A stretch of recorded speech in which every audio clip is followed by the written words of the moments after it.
Hello बच्चों, welcome to maths गुरु। आयोक्यम होता है क्या? क्या पैटर्न होता है? किस टाइप के क्वेश्चन आते हैं और कौन सा स्किल रिक्वायर है आयोक्यम को क्वालिफाई करने के लिए? बहुत दिनों से बच्चे एंड पेरेंट्स हमसे पूछ रहे थे कि आयोक्यम के बारे में डिटेल वीडियो बनाने के लिए।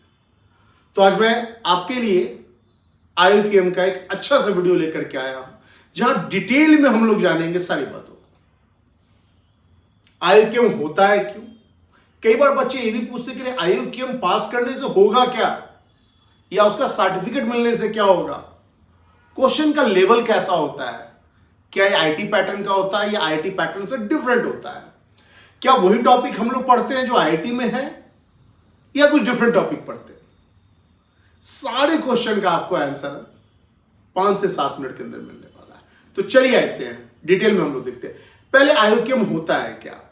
तो आयोक्यम क्या होता है? Indian olympiad qualifier in mathematics, जो आईएमओ एग्जामिनेशन के लिए क्वालिफिकेशन का जो पहला सीढ़ी होता है, मतलब जिसको आप क्वालिफाई करते हैं पहली बार। जब आप आयोक्यम पहली बार अपीयर होते हैं, यदि आप आयोक्यम को क्वालिफाई कीजिएगा तब आप आरएमओ के लिए जाइएगा, आरएमओ को क्वालिफाई कीजिएगा, एनएमओ के लिए जाइएगा, एनएमओ को क्वालिफाई करने के बाद आप आईएमओ के लिए जाइएगा, जो कि एक इंटरनेशनल मैथ्स ओलंपियाड है। तो इसकी जो पहला सीढ़ी है वो आपका आयोक्यम है। तो आयोक्यम क्या हुआ आपका? यहां पे Indian olympiad qualifier in mathematics means IMO के लिए क्वालिफाइंग एग्जामिनेशन, या आप बोल सकते हैं कि पहला सीढ़ी आईएमओ का हुआ। अभी मैंने डिस्कस किया कि आयोक्यम होता है क्या। इंटरनेशनल मैथमेटिकल ओलंपियाड के प्रिपरेशन का जो पहला सीढ़ी होता है उसको हम लोग जो है आयोक्यम बोलते हैं। यहां पे देखिए, ये रिगरस कॉम्पिटिटिव एग्जामिनेशन है जहां पे आपका मैथमेटिकल एप्टीट्यूड का टेस्ट किया जाता है, प्रॉब्लम सॉल्विंग स्किल आपका कैसा है, ग्लोबल रिकॉग्निशन है इस एग्जामिनेशन का, और मैथमेटिक्स टैलेंट, मतलब आपका माइंड जो है मैथ्स को कैसे सोच रहा है, इस बात पे डिपेंड करता है कि आयोक्यम आप क्रैक कर पाते हो कि नहीं। अब कुछ बच्चे जानना चाहेंगे कि आयोक्यम से फायदा क्या है। एक तो ये आयोक्यम क्वालिफाइंग एग्जामिनेशन तो है, ये तो पता चल गया। अब एक चीज आता है कि पर्पस क्या है इसका आयोक्यम का। यदि आयोक्यम आप लिखते हो और आईएमओ के लिए, मतलब 2 सीढ़ी के बाद आप क्वालिफाइंग तक चले जाते हो, तो 2026 ऑनवर्ड आप आईआईटी के किसी भी कॉलेज में आप एडमिशन ले सकते हो, चाहे वो आईआईटी मुंबई हो, ट्रिपल आईटी हैदराबाद हो, आईआईटी दिल्ली हो, कहीं पे भी आपका एडमिशन हो सकता है। तो ये तो आपका इंस्टेंट बेनिफिट आपको मिल गया कि आयोक्यम का पर्पस क्या है। चलिए नेक्स्ट स्लाइड में हम लोग देखते हैं क्या एलिजिबिलिटी क्या है इसके लिए, क्या क्या क्राइटेरिया है इसके लिए। तो यहां पे क्राइटेरिया क्या है कि आप या तो आप 8th क्लास में पढ़ते हो, 9th में, 10th में, 11th में या 12th में। यदि इसमें आप पढ़ते हो 8th, 9th, 10th, 11th, 12th में, तो आप आयोक्यम अप्लाई कर सकते हो, मतलब आप लिख सकते हो एग्जामिनेशन को।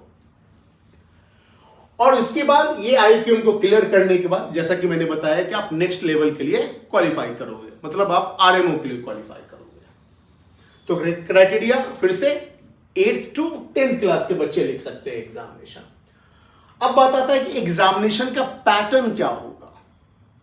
तो एग्जामिनेशन का जो पैटर्न होता है वो 3 आवर का एग्जामिनेशन रहेगा। और एक बड़ा खास बात क्या है कि जितना भी आंसर इसमें आने वाला है वो सारा का सारा आंसर आपका 0 to 99 के बीच में आएगा, सारा ही होल नंबर, मतलब कुछ भी फ्रैक्शन वाला पार्ट नहीं आने वाला है। No negative marking, no penalty for the incorrect answer, मतलब कुछ रॉन्ग हो गया उसके लिए कोई पेनल्टी यहां पे नहीं है। मार्क्स आपका यहां पे इवैल्यूएशन होगा, जो कि नॉर्मल एग्जामिनेशन में होता ही है। Challenging maths problem that test, obviously prestigious examination है तो मैथ्स का जो सम रहेगा, एक चैलेंजिंग सम आपको यहां पे मिलने वाला है, जो मजा भी आएगा, जहां पे आपका मैथमेटिकल सॉल्विंग स्किल, रीजनिंग और आपका क्रिएटिविटी देखा जाएगा कि किसी भी सम को देखने के बाद आप कैसे उसको एनालाइज कर पाते हो, आपका प्रॉब्लम सॉल्विंग स्किल क्या है, वहां पे ये देखा जाएगा। नेक्स्ट हम लोग देखते हैं मार्किंग स्कीम, किस टाइप का क्वेश्चन यहां पे आता है। जैसा कि यहां पे लिखा हुआ है टोटल मार्क्स आपका 100 आएगा और 30 क्वेश्चन होंगे यहां पे। 30 क्वेश्चन कैसे, 10 क्वेश्चन जो आपका आएगा वो 2 मार्क्स का आएगा। तो 10 क्वेश्चन आपका 2 मार्क्स का आया, मतलब 20 मार्क्स का ये पहला सेगमेंट आपका होगा। जो पहला सेगमेंट होगा उसमें आपका 10 क्वेश्चन रहेगा, each question belongs to 2 marks. तो 2 इंटू 10 कितना हो गया 20, सो आपका 20 होगा। दूसरा जो सेगमेंट होगा वहां पे आपका 3 मार्क्स का 10 क्वेश्चन रहेगा। तो 10 इंटू 3 30 मार्क्स का क्वेश्चन आपका यहां पे आएगा। और जो लास्ट वाला है वो थोड़ा ज्यादा 5 मार्क्स का है। कितना क्वेश्चन है 10 क्वेश्चन है, तो वो यहां पे 50 आ गया। तो आप देखिए 20 30 50 मतलब 100 मार्क्स आपका यहां पे आ जाएगा। तो टोटल पेपर 100 मार्क्स का है, इसलिए टाइम कितना आपको ये दिया जाएगा, टोटल 3 आवर आपको टाइम दिया जाएगा। आप 3 घंटे तक एग्जामिनेशन दे सकते हो।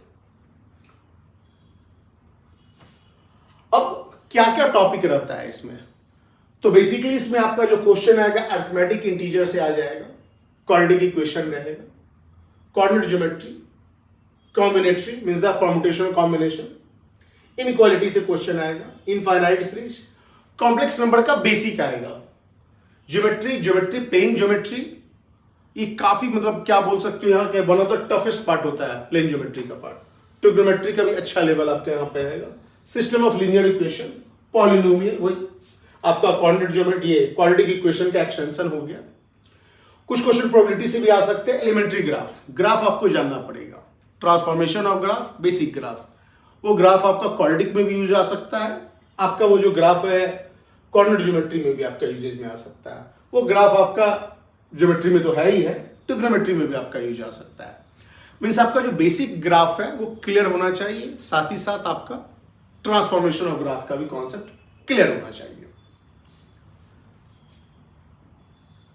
नेक्स्ट आइए, प्रिपरेशन के लिए क्या क्या टिप्स आपके पास होना चाहिए, क्या इंपॉर्टेंट क्राइटेरिया है। तो देखिए, फोकस ऑन कॉन्सेप्चुअल अंडरस्टैंडिंग, मतलब आप जो भी टॉपिक जो मैंने अभी बताया आपको, चाहे क्वाड्रेटिक इक्वेशन हो, चाहे प्रोग्रेशन हो, चाहे ग्राफ हो, चाहे कोऑर्डिनेट में, कॉन्सेप्ट आपका बहुत बहुत बहुत ही क्लियर होना चाहिए। और कम से कम जब भी आप एक चैप्टर बनाते हैं तो 1 से 200 सम जो है ना, 200 सम, 100 से 200 सम उसका लगा डालो आप, तभी जाके आपका कॉन्सेप्ट क्लियर होने वाला है। प्रैक्टिस चैलेंजिंग प्रॉब्लम रेगुलरली, आप किसी अच्छे से बुक ले लीजिए या PYQ ले लो आप IOQM का, उसका जो सारा का सारा सम है उस सम को आप खुद से बनाने का कोशिश करो। Develop a strong problem solving strategy. Sometime क्या होगा, क्वेश्चन आपका पूरा नहीं भी बन पाएगा, जो 5 मार्क्स वाला क्वेश्चन है, यदि आपका 2-4 स्टेप भी रहेगा तो वहां पे मार्किंग सिस्टम में 5 में कम से कम 2 मार्क्स या 3 मार्क्स आपको मिल जाएगा, क्योंकि पेपर क्या आपका सब्जेक्टिव पेपर यहाँ पे आने वाला है, तो आपको यहाँ पे फायदा होने वाला है। तो आपका यदि प्रॉब्लम सॉल्विंग स्किल अच्छा रहेगा, एक पार्टिकुलर प्लानिंग रहेगा उसके साथ, तो यहाँ पे अच्छा कर सकते हो। Take mock test for the time management, जैसा कि मैं बताया 30 क्वेश्चन है और 3 आवर है, क्वेश्चन थोड़ा लेंदी रहेगा, कैलकुलेटिव रहेगा, टाइम ज्यादा लगने वाला है, तो उसके लिए आपको टाइम मैनेजमेंट पे ध्यान देना पड़ेगा। टाइम मैनेजमेंट पे ध्यान देने का मतलब है PYQ आपको लगाना पड़ेगा। दूसरा है क्या कि study previous year paper, previous year paper को आपको लगाना है, उसको देखना है। और किसी भी यदि आपको एक अच्छे मेंटर मिल जाते हैं IOQM के लिए तो काफी अच्छा होगा, क्योंकि अकेले खुद से पढ़ना थोड़ा डिफिकल्ट पार्ट है ये। तो या तो किसी कोचिंग से आप में एडमिशन ले सकते हैं या किसी पार्टिकुलर टीचर के मेंटरशिप में जा सकते हैं आप। चलो, तो all the best. I think ये वीडियो काफी आपके लिए यूजफुल हुआ होगा। और जैसा कि आप जान रहे हो कि ऑलरेडी डेट आ चुका है 2026 के लिए IOQM का, 29 के बाद डायरेक्टली आप अप्लाई कर सकते हो। लास्ट डेट आपका 25 जुलाई को है। तो चलो, मेरी तरफ से all the best all of you for the IOQM examination.